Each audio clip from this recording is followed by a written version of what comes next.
Ladies and gentlemen, for a session sponsored by Accenture, please welcome Accenture's John Spencer in discussion with Skift X's Greg Oates.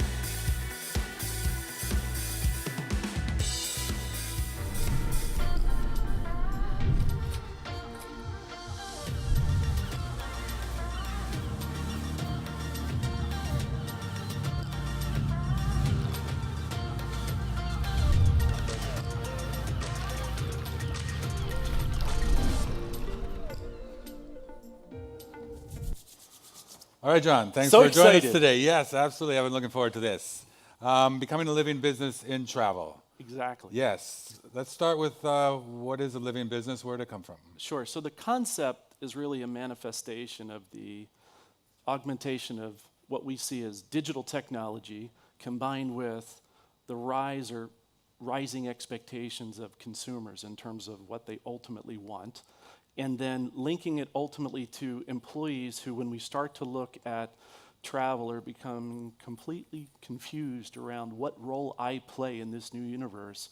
Do I have the right skills, and do I understand the direction of our company in delivering those capabilities? And so from a practical perspective, one of our challenges when we think about a living business is a true understanding of the problem. And an example I like to share when we start to talk about this is, the circumstance around when Amazon bought Whole Foods. So as a perfect example, a very large grocer called Kroger was worth $28 billion the day before that acquisition and was worth 20 the day after because they had no strategy to deal with that, right? And you think about that disruption in the marketplace, it permeates across the board. But in the travel industry, especially given how profitable it is right now, we have entrants coming in from all sides. We call them, in our cases, ants, right? The small new entrants, the new startup companies that are coming in and basically eating the traditional travel companies' lunch.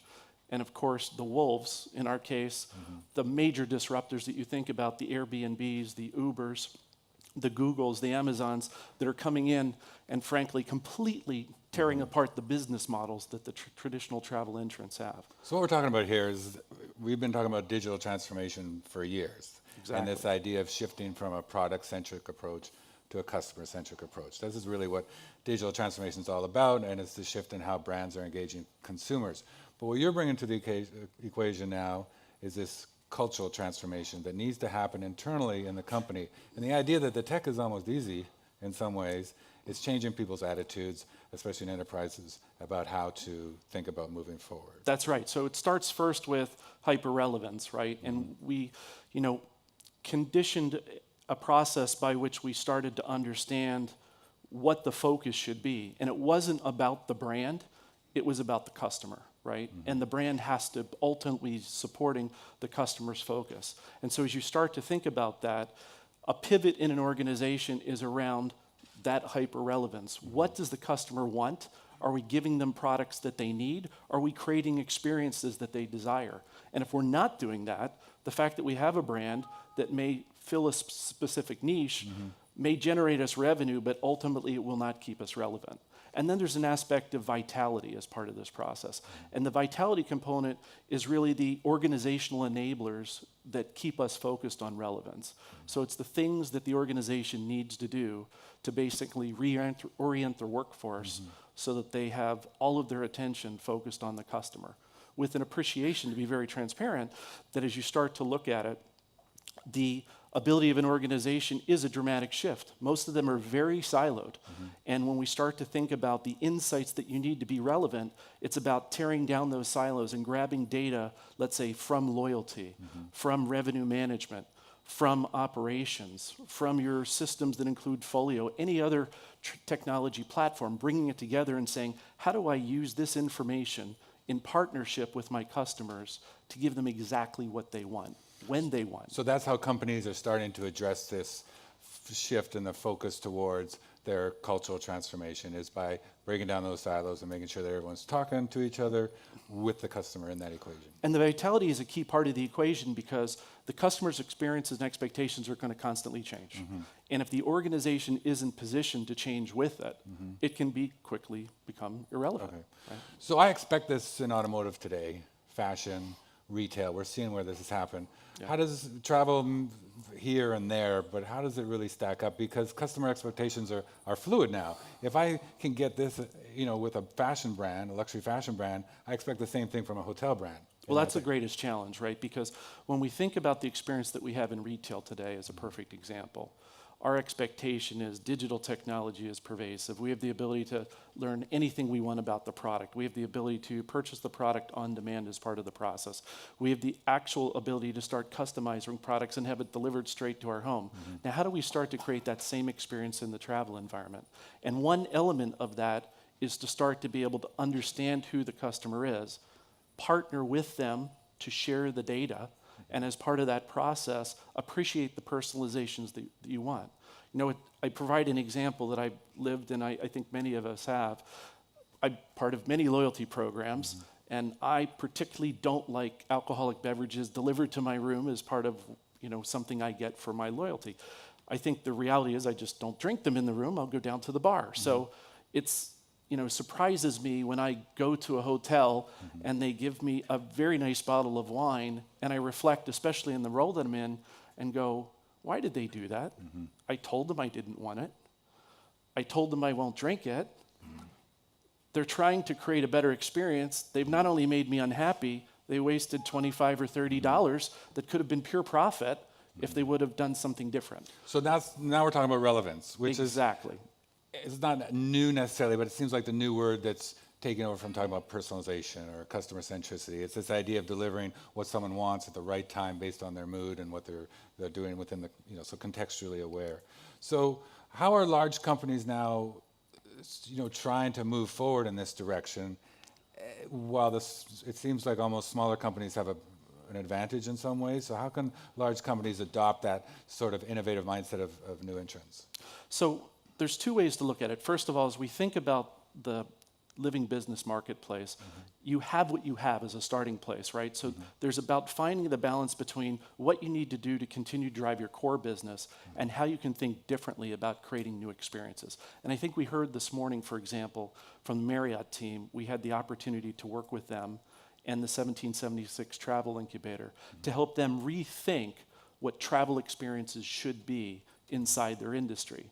And the outcome of that, from Marriott's perspective, was to essentially identify a whole bunch of ideas from startup companies that they would have never thought about internally, and then leverage that insight by working with them over a 90-day period to try to percolate the best 7 ideas that they had and bring them to life.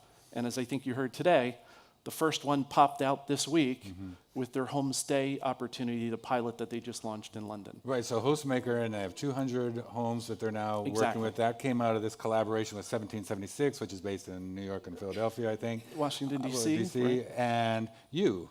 Yes. And it's this idea that bringing these 3 entities together, and the outcome of that is this new home sharing, which is a big deal for Marriott. Correct, and the goal is to really help them to think differently about how they approach solving the problems. Right. I think the paradigm shift is particularly important, and we use this concept called design thinking to help our clients sort of break down those traditional processes of solving problems. Getting the right people in the room, removing all the barriers, helping them to focus specifically on the problem, identify exactly what they need to do, and coming up with very quick ways to execute. And one of the things that we talk about in terms of the living business is that how do you keep up with the customer's changing demands? You have to shift the way that you do things. You can't identify the problem and build a 3-year roadmap to go solve it because the problem will have changed in 90 days. Right. And so you have to think about doing it so much more quickly. And it's much better to be able to deploy a capability that drives that relevance to a client in 90 days and be 80% right than try to come up with a process to make it perfect and take a year, 2 years, 3 years to do it. See, this is nice because when we've talked about this in past forums, we're talking about personalization, but we couldn't bring a lot of specific case studies. And people would say, well, I understand everyone's talking about personalization or customer centricity or now relevance, it's all the same idea. but I don't really feel it, see it. You know, I can't really visualize how it's working. So having that example helps. Another one is Carnival, and it was talked about a little bit before, but what they're doing with their guest centricity program and the medallion, I mean, it's amazing how it does two things. It turns the boat into a floating point of sale, one thing, but it also gives the No question about it. It gives the customer like just myriad ways for them to, you know, curate their experience throughout. Can you talk a little bit about your partnership there? Sure. So, I mean, for those that haven't heard about it, right, and it's gotten a lot of press, but the Ocean program is very inventive from Carnival's point of view in that it is really focused on every aspect of delighting the customer. And the recognition from their point of view was they had a lot of insight on the customer, but they weren't able to drive the personalization that they wanted. So they took this construct of a medallion, right? This physical device that a person could carry around, wear as part of the process.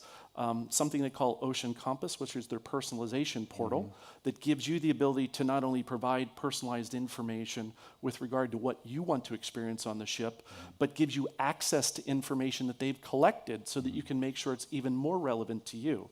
And then combine that with the Internet of Things, right? They put sensors throughout the ships, and then through that process, basically created a solution by which they use streaming analytics and machine learning to drive, as you go through the ship, the insights to the consumers, in this case, the crew, who are going to then serve you back and make sure that they understand what's most relevant to you. So that when I go to a bar and I happen to get to participate on the launch ship, I can walk up, they'll know me, they know what drink I want, they know me by name, and of course, they'll recommend alternatives based upon my preferences along the journey. Okay, so let's scale this out because Arnold Donald announced it at CES 2017. It's an hour-long video. It's amazing. Yes. A lot of this technology came from back in Disney. They pulled some of those people and they've expanded on it. Yep. The John Magic Padgett Band, and his team lead John the charge. Padgett, you will watch the whole hour video and not look away.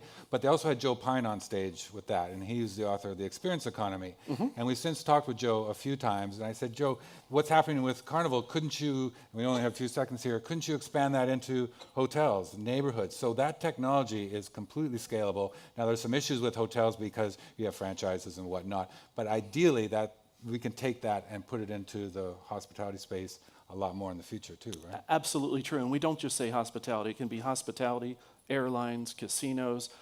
It can be pervasive throughout the industry. It's not just something about cruise. Retail, grocery, all of No this. question about it. Okay, great. Very interesting. Great, Thank you, John. thank you. Appreciate it.